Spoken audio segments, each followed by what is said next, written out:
Happy Monday. Hi, friends. So we are Hello. here with Tamra Andress. And Tamra, I met her sort of, it was out of the blue in November. We were both going to Rachel Hollis's Rise Business Conference and then just found each other in a group. And then we found each other again a couple months ago being guests on somebody else's podcast. And so then we just came together because, believe it or not, we live 45 minutes apart, which is amazing. So good. It's so fun. So, everybody, if you are listening on the podcast, please don't forget to hit subscribe as we roll them out every single week. But for my ladies in my membership, thank you so much for hopping on because Tamra is such a treat. And then for my Fulfilled After 50 ladies, you are getting a special, special treat. So, I would love, Tamra, for you just to introduce yourself because when you introduce yourself, they're going to know what attracted me to you.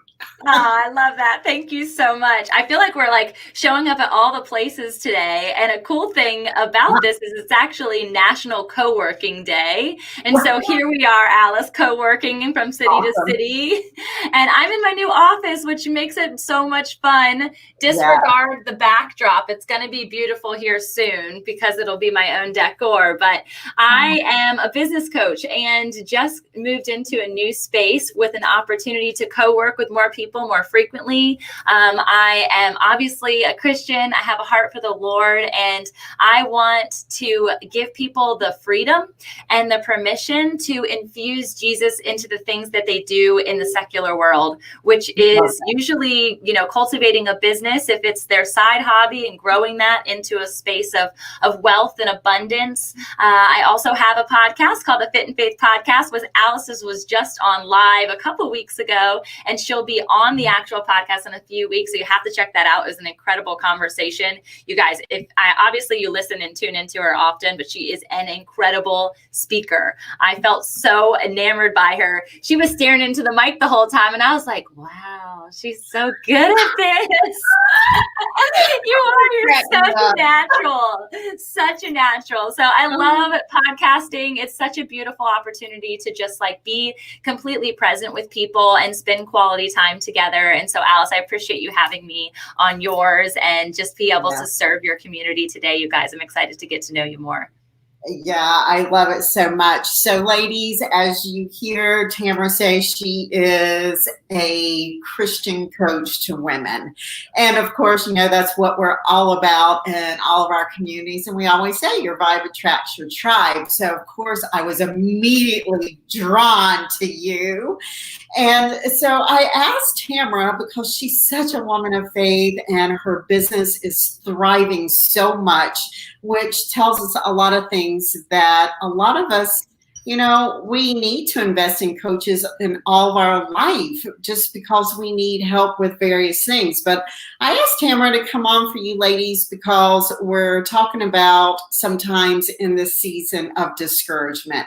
And I hear you ladies come to me about work-life balance. And I have asked Tamra to come on to speak to you about some of that because when I hear the same subject come up again and again, I know that you are searching. And Tamra, like she has so much going on. She has 2 little kids, podcast, a thriving coaching business. So Tamra, I would love for you to take us along, what just really in a season of discouragement, where do you turn? Absolutely.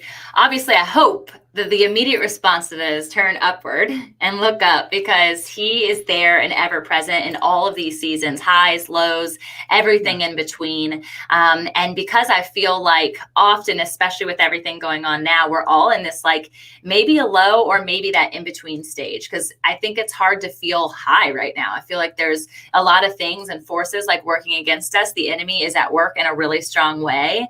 And so how do we navigate those seasons? And for me, I want you to know that it really is this process of becoming and understanding what alignment really is, because I was a overachiever, a perfectionist, a workaholic, really just doing all of the things, hashtag all of the things. And I was putting aside some of the things that I valued and in my heart of hearts knew were a purpose place for me to be, such as with my children, who at the time of this that I'm speaking on were barely 1 and 2 at the time, with my husband, who truly just wanted to be with me and like be present with me and was working around the clock as well to keep our dreams in motion, with my family members and friends. And here I was working 60 to 70 hour work weeks. And even when I was home, I was on my phone and I was on the computer and I was just running myself ragged. And I feel like when those things happen and you are so far out of alignment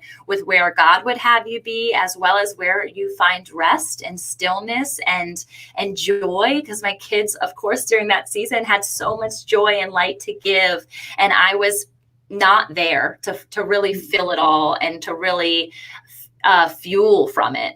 And so during a crash and burn time where discouragement was all around me and I felt like I had no opportunity to even stand up or really look into the eyes of those people because I felt like I had disappointed them, I had no choice. And God really, I believe, got a hold of me and my eyes at that point where I said, look up. I remember specifically in the middle of a downcast experience of him literally just taking my chin and just pulling it upwards like a little girl, like my daughter that I do to now, like, look at me, make eye contact with me. Don't look all around like I'm trying to help you feel better. Let's go right here. And so when I talk about alignment with my coaching clients, when I talk about alignment with my friends, and they ask questions like, how do you do it all? First off, I had to stop. I literally stopped it all. And I understand that not everybody has the ability to quit their job and to be home for 18 months straight and to just dive into the word and show up to every single thing that your church community offers, because that's what I had to do. Right. But honestly, y'all, I didn't have a choice. And money, because it was what I was chasing for so long, didn't matter because it wasn't providing joy. And of all the things that I want people to experience, I want them to understand that even in states of discouragement, you can be joyful. Yes. Even in this season that's so hard right now, yeah. I have such joy. And I hope that you guys can literally just sense that through the screen and the microphone even here, because there is so much to be known when you can find alignment. And alignment to me is not just where your eyes are focused, it's where your heart, your mind, your body, your spirit, your emotions are on a consistent basis. And we constantly hear about balance, right? Like, oh, I want this work-life balance. I want to feel like my life is got an ebb and a flow and this community to it that's just like on this balanced teeter-totter. You guys, it's literally not possible. I was a gymnast for 16 years. And balance beam was literally my go-to apparatus. I absolutely loved it. And I know even on the balance beam, standing, doing absolute nothing, you could never fully be balanced unless you were so aligned with your core. And so it goes strategically back to that is where's your headspace? What are you fueling your mind, body, and soul with in order for you to maintain alignment?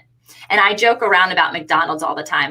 They probably are going to flag me one day because I don't know why McDonald's, I'm out to get you. And I don't mean to be, but it's just like, if that's like what you're fueling yourself with, if you're popping open a soda can or alcoholic beverage every single night of the week, or you're fueling yourself with trashy music. And you guys, I love music. I love every genre of music. You cannot go wrong. But if you tune in beyond the beat, which is what I love it for, the words that we are being infiltrated with, the words that the society and the culture are trying to infuse even in my children, I'm like, not today, Satan. Even country music, which was like my go-to, I can't listen to it. It does not fuel me. It does not center me. It puts me off track. It puts my mind in these racing cycles that then there's no rest. And so being aligned to the word, being aligned vertically to where he wants your eyes to go, and really pouring into those people around you. I just went on so many tangents, but I hope y'all picked up all those nuggets, because that was like all the things at once. I love it. That's why I love you so much.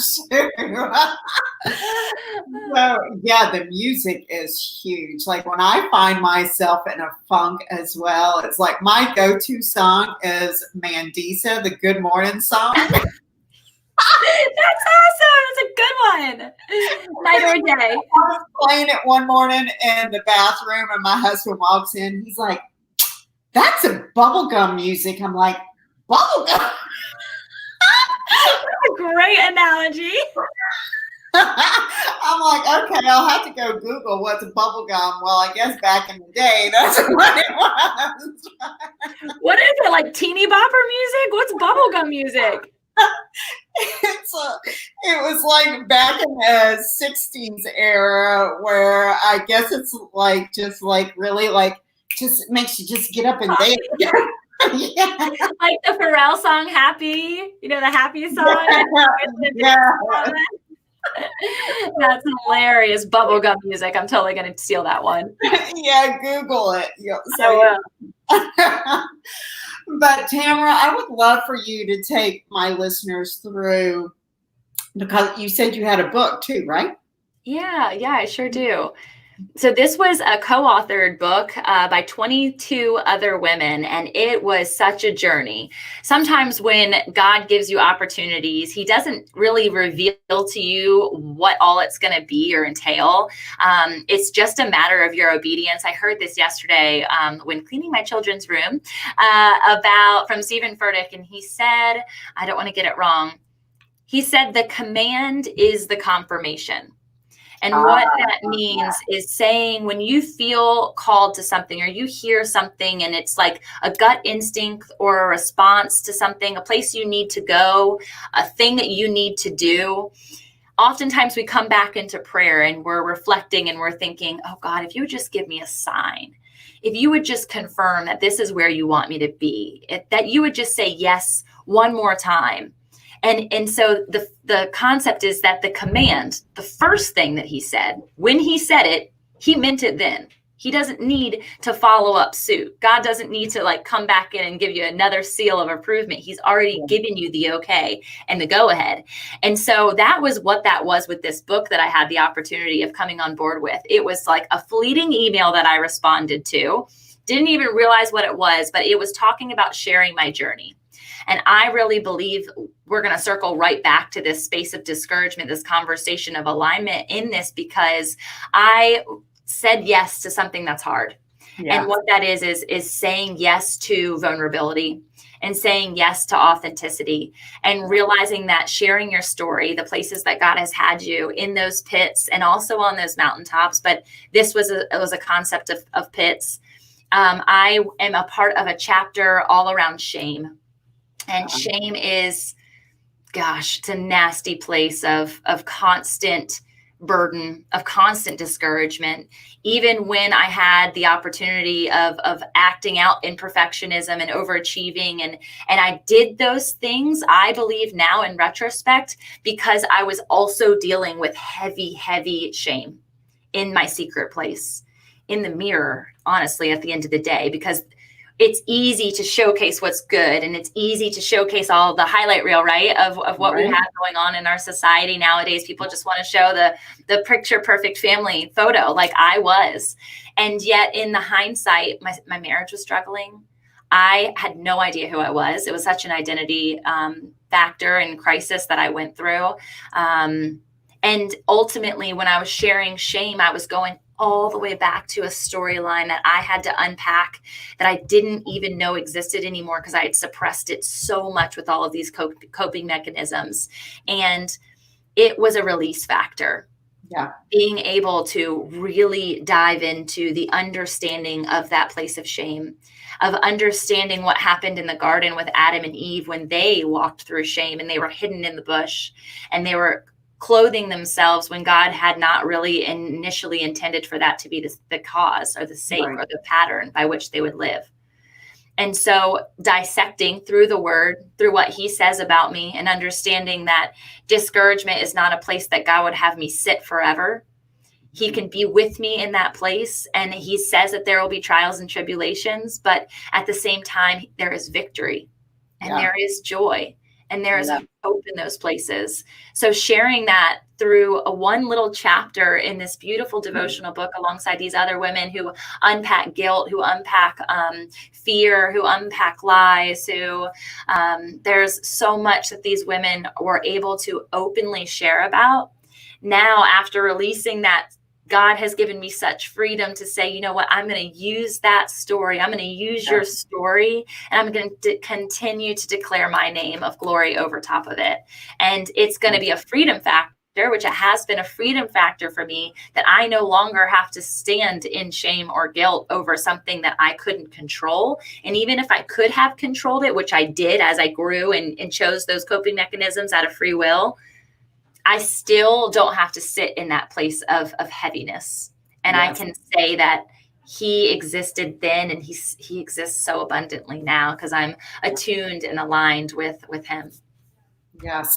I think as women, we carry that so much, and that's such a powerful subject too, because Brené Brown, like her whole just brand is all over the shame that women carry on themselves, whether, it's some kind of hardship through childhood that you endured, or, maybe it's just that feeling like you're not good enough. Maybe it's a failed marriage and then you don't feel like you're good enough, or that you're worthy to be loved. It's like so many things circle around that 5-letter word, right?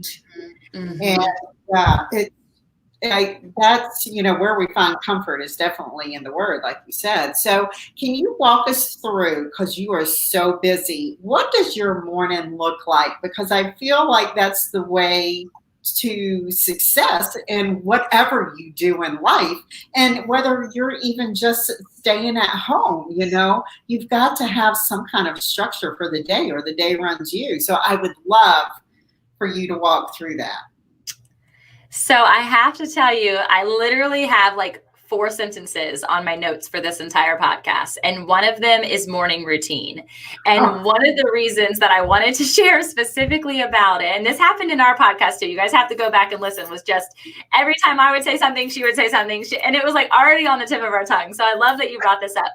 But I really do believe that sometimes there can be an element of shame just by understanding what somebody else's morning routine looks like. And so as I share this with you, please don't be discouraged. Please don't compare yourself. Please don't think of it and think that you are not worthy because you choose something different. I understand that there is a ton of research around like the most highly effective leaders and the people who are able to do, again, hashtag all the things, is they unpack their morning routine, and they're pretty legit. I'm about to tell you mine. You're going to be like, oh, wow, she's a little nutty. But you know what? It works. And it doesn't mean that it's for everyone.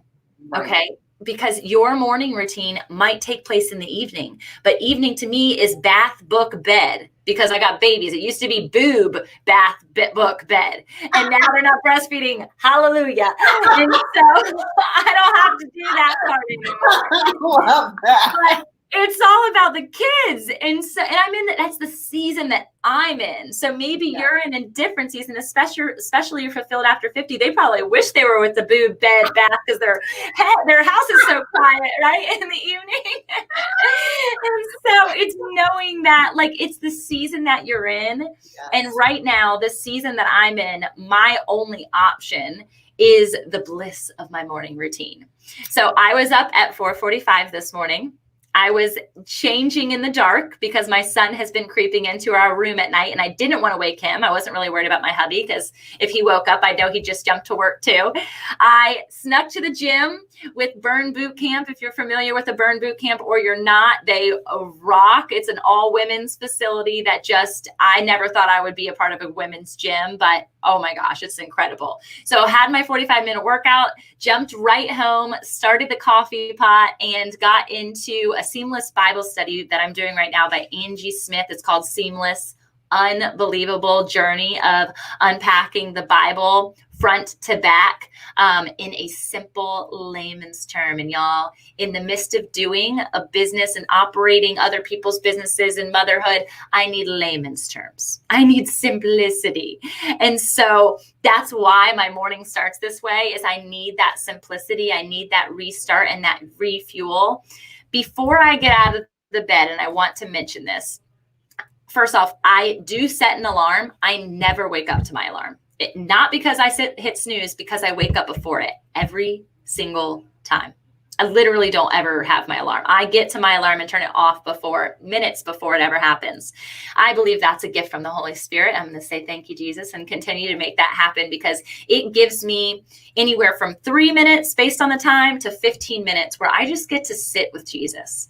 And I just get to say thank you in gratitude that I'm about to get up and I'm about to stand. In gratitude that I'm about to get up and I'm going to be able to use both of my arms, one of my hands, to put my hair up and brush my teeth, to get dressed. I'm going to thank him for the body that he's given me, the energy to wake up and go to the gym. I'm going to thank him for the mouth that I'm going to sip coffee if I'm not going to the gym that day, for the eyes to read. You guys just bless his name in all the little things. And he will supply you more abundantly than you could possibly imagine. Because now through this body and through this mind and through this heart, I get to then, after soaking with him and working the physical vessel that he gave me, I get to overflow for people. And the first people I get to overflow for is my home.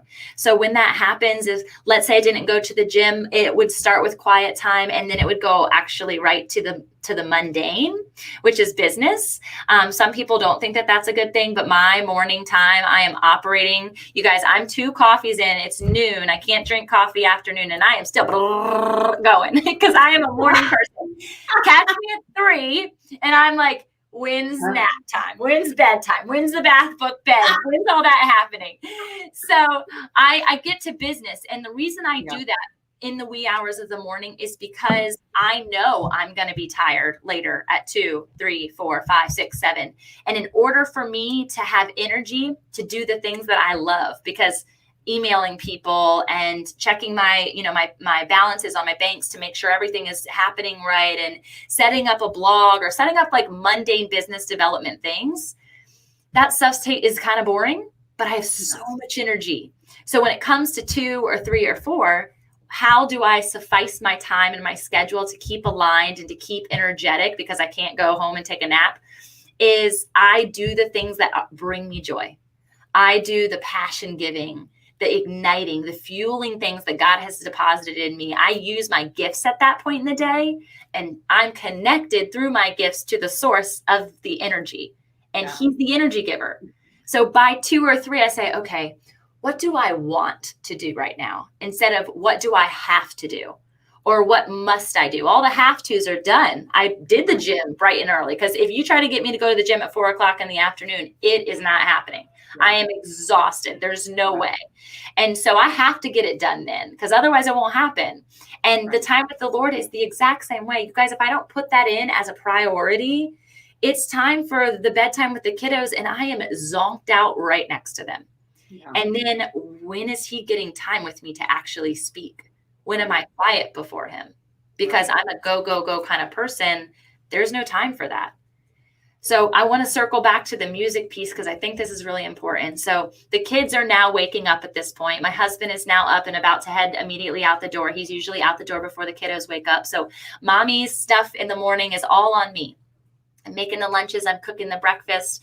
We're getting out the door with the backpacks and camp and school. And school's a little different these days, but it's still happening for us, thank goodness. And so that time, because I'm operating in overflow, I'm not snappy. I'm not frustrated. They didn't come to my bedside and wake me from my slumber, and now I'm upset and in a grumpy mood because I'm off my REM cycle. I got to enjoy myself and my time with me and my time with the Lord before I had to give of myself.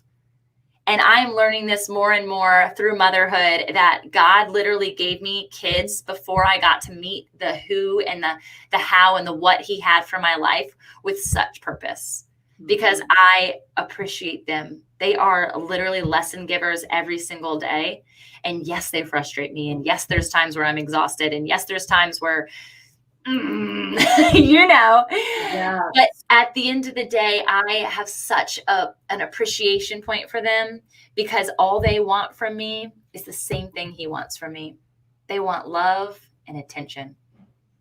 And so I have to operate on overflow in order for me to give those things.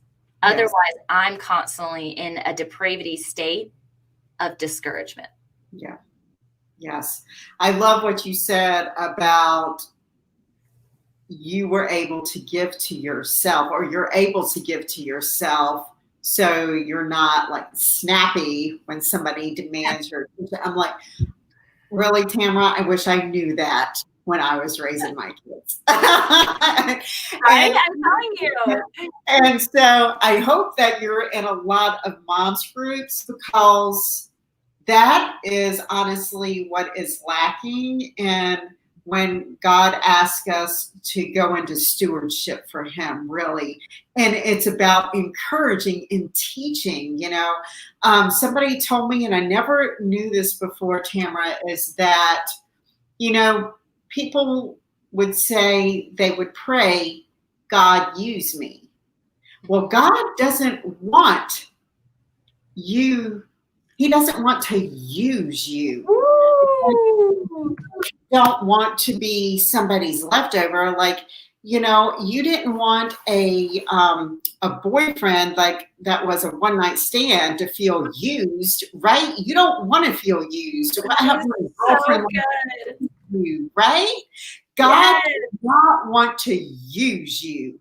God wants you to work with him to bring others to him. So we are workers with him, not for him, not to be used by him, to be in full force with him, right? That is so good. It's so powerful for you to tell your group, and even in my season, as we are in different seasons, we all work for the good of him, no matter what season you are in, because even in this season, I feel like, as us, we're like in menopause, so we get snappy a little bit. Totally. It's so good. So good to feed your soul first thing in the morning. Well, I think it's just as valuable. And I can speak to that, obviously, because I'm around a lot of women who are your age, my mom being one of them, all of her friends. I've always been like really close to my mom's group of really good friends. And I'm so grateful for them and the wisdom that they bring to me every day. But you guys are in a really special time. And I try to remind her of this as well, is that you now have the outpouring opportunity to your spouse. And some of you guys are still working. Some of you guys are retired, perhaps, but that's probably even a more different conversation. I could speak to my mother-in-law for that, because they're together now 24/7, and there's definitely some snappiness happening. I can only imagine. Where before he was gone, 60, 70 hours a week because he traveled for work. And so you guys have this opportunity with your spouse to just soak them in and also like serve them in a different way than the season I'm in. My husband and I, we're like two passing people in the night. We have to be super, super intentional to just like make eye contact and show up and be like, hey, I see you. We have this thing where we won't even let the kiddos get kisses first when we come into a room from being outside of the day. We haven't seen each other since the sun rose, and now the sun is setting. And so we make it an obligation that when we walk in, the first thing beyond the hugging kiddos running to our arms is, hey guys, quick hug. I want to give mommy a kiss. I want to give daddy a kiss. And so you guys being in this sweet season, I know just from being married, I've been married 8 years and we've been together for 12. And we as individuals on a nuclear level change every 7 years. So you guys being 25, 35, 40 years into your marriage, you guys have changed a lot. Okay. And that takes hard work to stay connected, to stay just in love. And love is a service. It's not a give me, take. It's a, how can I serve you so that they then get to work and overflow for you the rest of the day? They say, wow, she made me coffee at my bedside. Wow. And y'all, I know that you guys are like, seriously, I'm not doing all that SHIT for him. I get it. It's fine. But try it. I did something called the Husband Project. I don't remember who the author is, but I did this during that season. I told you I was completely just in starvation mode. And literally every single thing that God was feeding me, I was devouring because I was just starved and discouraged. And so I did this project as a challenge to myself and with other girls. And it's a challenge you're supposed to do in secret for 30 days. And it literally gives you like a step-by-step framework on items and things that you plan out in a calendar, that tiny little pay it forward experiences for your husband. He's not supposed to know that you're doing it. It might just be words of affirmation, whatever it is that his love language is. But by the end of those 30 days, actually by the end of like 12 days, she is saying that there is going to be like just a shift in your relationship. And instead of it being about what is he going to do in response for the thing that I just did for him, it becomes a, what else can I do for him? Wow, it feels good to serve him. And we know in partnership that there are so many things that we want to try and control and so many things that are difficult in those marriage timeframes, but there is opportunity for you then at the end of those 30 days to feel refueled because of something God is continuing to replant, because we know we can't rely on our husbands for the source of our love and the source of our energy. And so God restores and restores and says, I see you, daughter. I see you, wife. I see what you are putting into that person that you love. And though they might not notice at any point, maybe 30 days and they still don't notice, I'm going to refuel with your obedience. Yeah, I love that. I so love that. Somebody said a special time. I love that. Yeah, your special time, mommy and daddy, is special time. Yeah, but I think that's so important too, especially in marriage, is sometimes we get to that comfort level and, the signs just sort of go through your fingertips and we forget that it takes some work. And it takes some work to reignite that spark.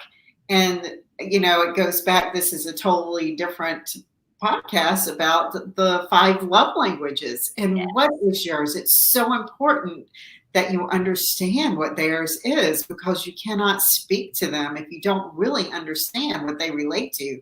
I know my husband sometimes doesn't really get what mine is. But you're like, come on. Please. So you have to take the 5 love languages book if you've read it and just put your sticky note on the front.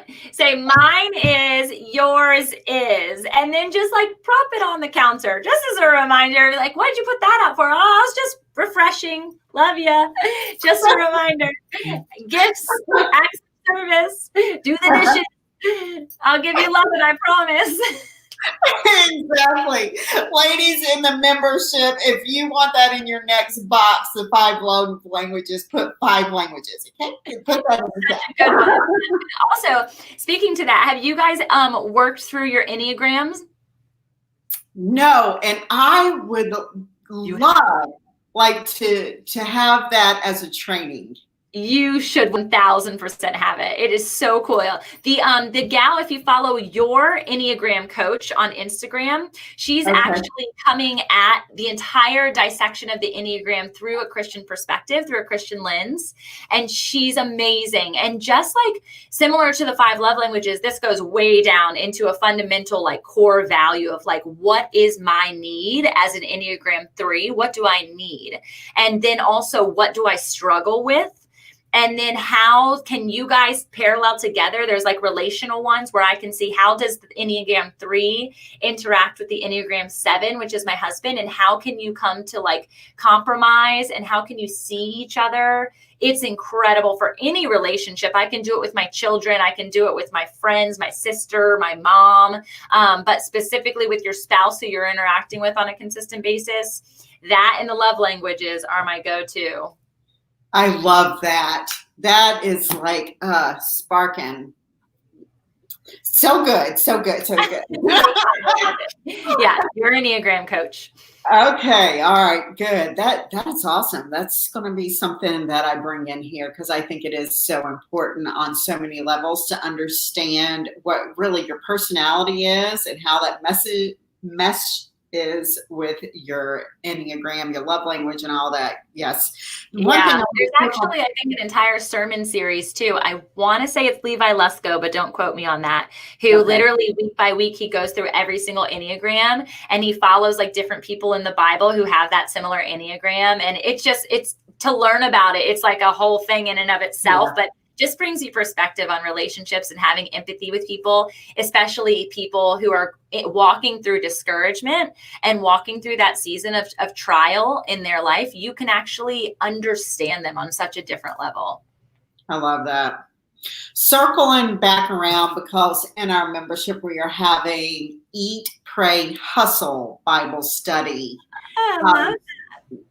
Starting September 8th. It's Havilah Cunningham. But yours that you said Seamless, is that like a group Bible study that you were doing? 100%. You can totally do it as a group Bible study. When she launched it, that was like her intent.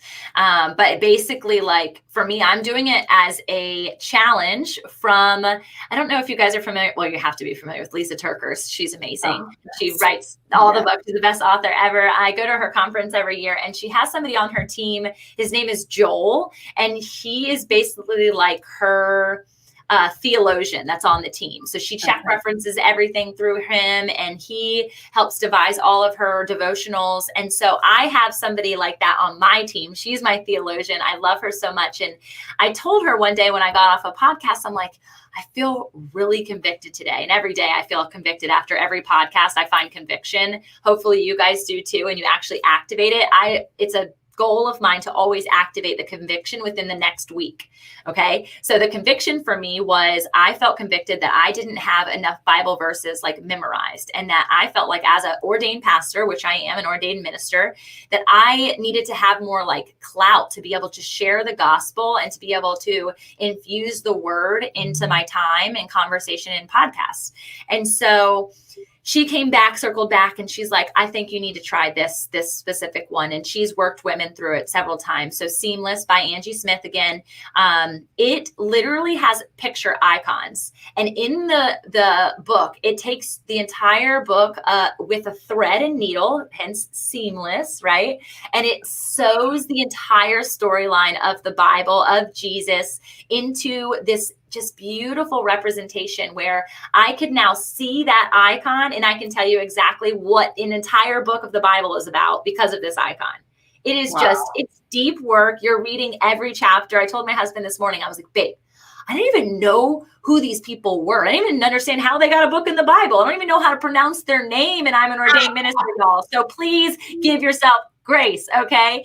And so he was like, well, what is it? And I'm like, these are the 12 prophets. I had no idea that they were prophets. I didn't even know really how they got to be in the Bible or what First Kings and Second Kings and Chronicles and what does that even mean? And girl, I'm not even halfway through this book and I am just like on fire, amazed by how beautiful the Bible is. So how many weeks is that one? I want to say it's 6 weeks. Okay. And there's like 5 days in each week. It is deep. And the gal who, challenged me to it, she's like, Tamra, take your time. But it's also, I said in that layman's terms, it's like simple, but deep. And isn't that God? Isn't that like the character of God? Like he's simple. He loves you. He's here with you. He wants to know you and have a relationship with you. And there are so many deep, beautiful, intricate, intimate spaces that he invites you into, but you have to be eager. You have to be willing. And I love that you use that don't use me, God, a Bible, or not a Bible verse, a phrase that I was using during that season of rebirth is what I'll call it. That season of development was through a book that I was doing and reading through something called Burn 24/7 Field Ministries. It was a worship-oriented 1-year school that I did, and it taught me all about the heart of worship. Now, mind you, I am not a singer. I told you I love music, and it was a part of like learning to love worship music. I didn't ever listen to it prior to like standard church things where people didn't even raise their hand. And I was then thrust into a Pentecostal church where people were doing a lot more than raising hands or putting their hands in the Bible, or they're in the Bible or on the hymnal. And so I wanted to just understand, like, what does God say about worship and what does God say about music? And one of the things was through the spirit of revival, which we all are praying for right now, and maybe even experiencing in your cities, is Azusa Street in California. There was a huge revival that happened. I believe it was in the 80s. And the guy who walked that out, that process out, he said, God, bend me and mold me. And so instead of being used, it's God, bend me towards the things that you'd have me go. Bend me at your feet. Mold me as you are the potter and I am the clay into this beautiful masterpiece that you had planned for me before I could possibly conceptualize what it is that I would look like on that lampstand, right? Because as a light, we're called to be. Yes. And so I don't want to be like one of those old rinky-dink lamps that like break every 5 days because they get to screw them back on like I have in my kids' room. I want to be like elegant and like I want to be a centerpiece. And so in order for that to be, he can't use me every day. I'll be exhausted. He needs to use, he needs to bend me and mold me into that piece. Yes, exactly. Well, it just like dawned on me where I heard it. If you listen to a podcast, it is Bob Goff. I love Bob Goff. Yeah, so he wrote the book Dream Big, and his podcast is Dream Big, and it was when he interviewed Lisa Bevere, who I love. Oh, good. I love her too. So you will love that episode, Tamra, and any of you listening, you will love Dream Big, the podcast as well. And as we are leaving, Tamra, I just love you so much. I just know that God brings his people together and who we're supposed to touch. I would love for you to tell them where they can find you, everything that you have. And ladies, at this point, one of the things I've never done before is when I was on Tamra's podcast, at the end of her podcast, she said a prayer. And it was like super powerful. I've never been so moved. And I would love for you to close us out in prayer, Tamra, if that is fine with you. After you love to. Thank you so much. You know, tell them everywhere that they can find you. But for every woman that has listened today, this prayer will touch you that Tamra will say over you. Thank you, Alice. So I am on Facebook and Instagram, Tamra Andress. My name is just like the boring version, okay? It's just Tamra. Don't add that extra A. It came from The Price is Right, and my mom just went with it. And so I'm really happy about that. So Tamra Andress, you see it here below. Find me. I hang out probably mostly on Instagram and like I said, also on Facebook. I have a website, tamraandress.com. Again, I am a cultivator of God dreams. That's literally like my heart is to just see the thing that he's implanted, the passion that he's given you come to life and not just be something that you sit on for years and years and years, but actually bring to fruition. So cultivating businesses around what he's placed on your heart so we can serve the kingdom and have an impact in such a beautiful way. So please touch base. I look forward to getting to know you guys. I know God has placed some special things in your heart. So let's pray. God, I just thank you. I thank you that you are an abundant Lord, that you love us so deeply and so intimately. Even beyond our places of discouragement, Lord, you come and you comfort us. You come and you sit with us. You come and you let us know that you are near and you have a greater plan and a greater purpose to use the discouragement and the discomfort for your glory, that it doesn't have to be a place that we stay. God, that we are daughters, that we are princesses in your court, that when you see us, we don't have to bow our head, Lord, but instead lift our chin to face you. That we are worthy and we are called and we are loved and we are beautiful. That we can own the identity by which we walk because you say we are all of those things and more. God, I pray right now that you could just armor these women, armor them with your word and your strength and your dignity, that they would know that they are uniquely and purposely called to make an impact in the kingdom beyond what they are doing in this very moment, that it is greater, that it is good, and that it will glorify your name. God, I thank you for Alice, that she is a community connector by you and through you, Lord. I pray that you continue to bend her into her purpose, that you mold and shape her into being a leader and a voice for this generation. God, that she realizes that she's not just being used for the people that she's serving right now, Lord, but that she's touching the hearts of those to come. That it's a legacy, that it is a place for us to continue to lay it at your feet, Lord. That she continue to glorify your name as she does, and to bring hope and wisdom and support and connection to the group of women that she's serving. That they don't feel isolated, Lord, but that instead they feel like they have a sisterhood, a tribe, companionship. I thank you for her sweet heart and her giving spirit. And I bless all the women who are listening today and will come to listen later, that they hear you today through our voices, that they hear that they are yours. And they don't have to stand in shame or guilt or unworthiness anymore, that they have access to the freedom and the joy that you and you alone provide, that you are the source. God, may we plug into you in the early morning. Give them the energy to try something new and wake up with the sun. We just praise your sweet name, God. I thank you for this dedicated time to just be in your midst. In your sweet name. Amen. Amen. Thank you so much. That touched me. Oh, you talking about being convicted. Okay. I'm going out today. I love it. I love you. That's so amazing. After that. Come on, y'all. Come on. You can DM me at 5 a.m. I'll respond. Yay. I love you so much. Thank you so much for touching so many thousands of people's lives. You are a gift. You are a gift for us and from God. I just appreciate you so much.